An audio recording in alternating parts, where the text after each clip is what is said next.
You know, every once in a while, the internet serves up a story so absurd, so unnecessarily dramatic, and so catastrophically self-inflicted that you can't help but sit back and say, yep, this is exactly the kind of nonsense I expect from the commentary community.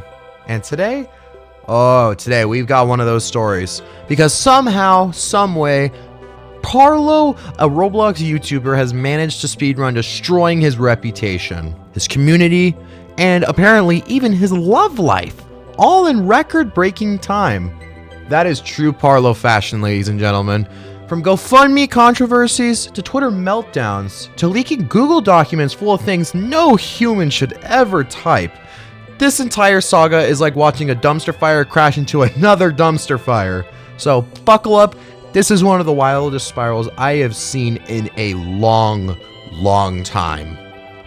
Alright, so this whole situation started when Parlo basically panic-locked his YouTube channel. The guy gets 2 strikes, sees the Grim Reaper demonetization floating towards him, and in true Parlo fashion, he goes straight for the red button. He privates every video on his channel, and when YouTube is your only real source of income, it's basically watching your wallet disintegrate in real time. Like, what does he do next?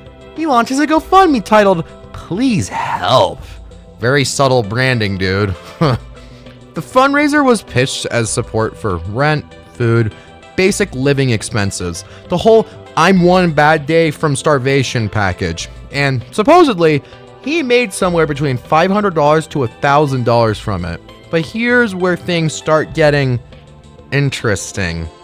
While Parlo was presenting himself publicly as one spilled drink away from homelessness, he was allegedly in the background spending well over $1 grand on plane tickets and various other large purchases. Like, this man made so many Uber Eats purchases. This man does not need that much Uber Eats. Oh my god. Go and walk, dude. It's not that hard. Like, okay, this does not help in the slightest bit to match the whole "please help me eat" narrative he was pushing. For context, GoFundMe's terms of service, specifically section 8.2, says you can't run fundraisers that are fraudulent, misleading, inaccurate, or dishonest. And based on the allegations floating around, Parlo might have checked all 4 boxes, like he wanted to go to jail, just for the fun of it. Thank you for TazD as well. This all comes from TazD, so yeah, just wanted to make sure people are aware of that. On top of that as well, people pointed out that in the UK, where Parlo lives, raising money under false pretenses can fall under the Fraud Act of 2006, which carries penalties of up to 10 years. Again, that's the law in general, not a guarantee he's headed for prison, but it's the exact kind of situation those rules exist for, and God, I hope law enforcement gets involved in this. He is actively committing crimes, guys. This all exploded after creator Alex Tanuki posted a massive Twitter thread laying everything out. And once that thread dropped, people came out of nowhere with their own stories and complaints. Parlo's once loyal community basically speedran turning against him. Ironic, considering how often he used that same community to dogpile people he quote-unquote exposed into silence. But unfortunately, this is only where the story begins to go off the rails. Because one of those big purchases Parlo made, spending around $1,400 to fly out a smaller YouTuber named InternetAdjacent, who he was dating, or at the very least romantically involved with. There isn't really much known about it per se, so it's kind of vague on the terms of that. Now, why the flight? According to InternetAdjacent, the trip was for, let's call it, adult activities in an Airbnb. And trust me, however ridiculous that sounds, the reality is even worse. Good God save us all.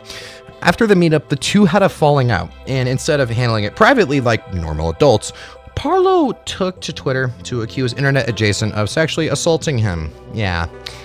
During the trip, the InternetAdjacent responded with their own counter-allegations. None of this should have been public. I will repeat, none of this should have been public. This was personal, messy, and absolutely not Twitter material. Well, whatever that even means. I mean, come on, there's no standards on Twitter. But both parties decided to drag the whole thing online. Anyways, just why not? And then came, the Google Docs, plural. Both of them started leaking private messages, including extremely explicit sexual conversations. One message even described a dildo, like it was some kind of enchanted Disney artifact. I'm talking full Cinderella. Guys, who is this? Yeah, what the heck? Weird. Hey, what's up, guys? I'm Parlo. I used my GoFundMe money to track down the gay man I wanted to meet from Discord. Oh my god, dude, are you serious? Bro, hey, quit. But the worst part, Parlo allegedly thought it was funny to share sexual jokes publicly with an audience that's mostly minors. He even put one of the quotes on his Twitter banner at one point before quietly removing it days later. Takes me saying allegedly to a whole other level. Hey, Future Connor here. I was just editing and he deactivated his account while I was editing this. Also, I have a cute little puppy with me. Look at this little cutie. He's adorable. Hello, you. Oh, hello. He is adorable. So, yeah, I just want to make everyone aware of that. So, on with the video. Completely inappropriate. This is completely unnecessary and just flat out disturbing behavior. Nobody should acting like this. He should not act like this. It is wrong. And on top of that, Parlo announced he's making a video addressing all the allegations and making things right. Like, man, just log off. Please, for everyone's sake, we're begging. Something you're in tune with. Come on, man. You've got donation misuse, leaked sexual conversations, public meltdown after public meltdown, and now you're trying to spin it like everyone calling you out is a bad actor, which is wild because that's exactly what you're doing.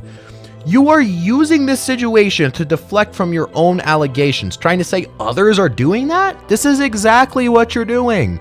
Your own audience is telling you to quit, but instead you're gearing up to post a video that's almost guaranteed to be nothing but deflection and finger pointing. And let's not forget the cherry on top I found recently.